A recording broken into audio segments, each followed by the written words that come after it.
Seharusnya kan transisi ke mobil listrik itu mulus ya, tapi kenyataannya jauh dari itu.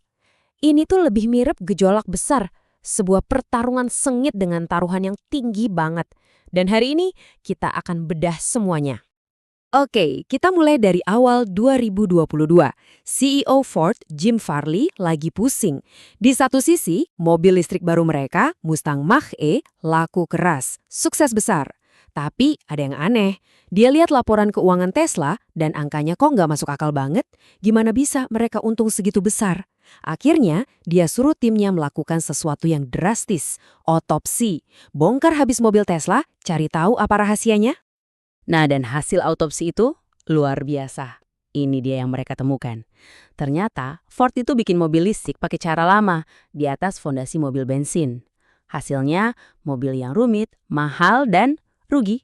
Tiap jualan mereka nombok. Tesla, mereka mulai dari nol, dari kertas kosong. Hasilnya adalah sebuah kesederhanaan yang radikal, yang super efisien. Jadi jelas, ini bukan cuma soal mobil yang beda, Tesla itu main di liga yang beda sama sekali. Oke, untuk benar-benar ngerti kenapa gejolaknya seheboh ini, kita perlu mundur sedikit. Kita harus lihat dulu dunia yang lagi diganggu ini. Dunia yang selama 100 tahun dikuasai oleh satu hal, mesin bensin. Coba kita lihat kasusnya General Motors atau GM. Mereka ini sebenarnya punya semua modal. Tahun 87 mereka bikin Sun Racer, mobil balap tenaga surya yang canggih banget. Terus ada EV1, mobil listrik yang futuristik pada zamannya. Tapi anehnya, setiap kali mereka kayaknya udah di depan, mereka malah ragu-ragu, terus mundur lagi.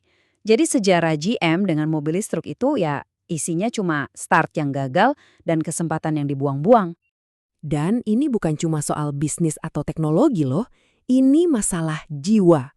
Buat insinyur mesin bensin, kerumitan mesin itu adalah seni. Ada deg-degannya, ada instingnya. Mereka itu seniman yang main sama api. Terus tiba-tiba disuruh bikin mobil listrik yang senyap, simple, ya rasanya ambar, bosenin. Ini tuh benturan budaya yang dalam banget di dalam industri ini. Nah, di saat para raksasa lama ini masih galau, muncullah kekuatan-kekuatan baru. Yuk kita bedah buku panduan mereka, para pengganggu pasar ini.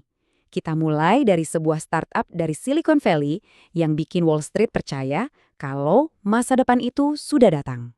Dan puncaknya, di awal 2022, nilai perusahaan Tesla menembus angka yang gila banget, $1 triliun. Coba deh bayangin, $1 triliun itu lebih besar dari nilai Toyota, Volkswagen, GM, Ford, dan Honda kalau digabung jadi satu. Gila kan? Pesan dari para investor itu jelas banget. Model bisnis mobil yang lama itu udah dianggap mati. Padahal saat itu jumlah mobil yang dijual Tesla masih secuil dibanding mereka. Oke, sementara semua mata tertuju ke Tesla di Amerika, di belahan dunia lain, Tiongkok punya rencana besar mereka sendiri. Mereka nggak ikut-ikutan head-to-head bikin mobil. Enggak, mereka lebih cerdik. Mereka ambil langkah strategis, kuasai aja bagian paling vital dari mobil listrik, yaitu baterainya. Dan kalau kita lihat data ini, ya mereka berhasil. Nah, sekarang petanya udah jelas kan? Tapi baik pemain baru maupun raksasa lama, semuanya kena tamparan keras dari realita. Mereka semua belajar pelajaran pahit yang pernah dibilang Elon Musk. Ternyata bikin mobil itu susah banget. Susahnya minta ampun. Waktu itu investor lagi mabuk kepayang. Hype-nya luar biasa. Miliaran dolar digelontorkan ke startup EV, cuma berdasarkan janji-janji bombastis dari pendirinya. Contohnya kayak Trevor Milton dari Nikola ini, yang pede banget bilang mau ngalahin pickup legendaris Amerika, Ford F-150. Dan beginilah akhir dari janji manis itu. Ternyata jurang antara hype dan kenyataan itu dalam banget. Banyak startup yang akhirnya kehabisan duit, produksinya berantakan, dan yang paling parah ya kasus Nikola ini. Pendirinya divonis bersalah karena menipu investor. Hype-nya meledak, tapi bukan dengan cara yang baik. Tapi jangan kira ini masalah startup doang. Raksasa sekelas GM juga kena batunya. Hummer EV mereka yang ditunggu-tunggu itu, produksinya lelet banget di awal. Saking leletnya, daftar tunggunya bisa sampai 17 tahun. Jadi, ya, neraka produksi ini nggak pandang bulu, semua kena. Dan ternyata, bikin mobilnya itu baru satu masalah. Di luar pabrik, tantangannya lebih gede lagi. Ada semacam lintasan rintangan raksasa yang harus dilewati semua pemain industri ini. Mulai dari gali bahan baku dari dalam tanah, sampai bangun colokan listrik di pinggir jalan. Nah, jantung dari semua ini, ya baterainya. Dan di sini, para produsen mobil dihadapkan pada pilihan yang super krusial. Mau pakai baterai NMC yang lebih kuat tapi mahal? Atau pakai LFP yang lebih murah dan awet, teknologi yang jagoannya itu Tiongkok? Pilihan ini tuh nentuin semuanya. Harga mobilnya, jarak tempuhnya, sampai dari mana mereka harus dapat pasokan bahan. Terus buat dapetin bahan baku baterainya gimana? Skalanya bikin pusing. Coba deh lupain dulu soal mobilnya. Para ahli bilang kita butuh hampir 400 tambang baru cuma buat memenuhi kebutuhan litium sampai tahun 2035. 400! Itu tantangan rekayasa skala global yang luar biasa besar. Oke, terus dari sisi pengemudi gimana? Nah, ini dia. Infrastruktur ngecas di tempat umum itu masih jadi PR besar.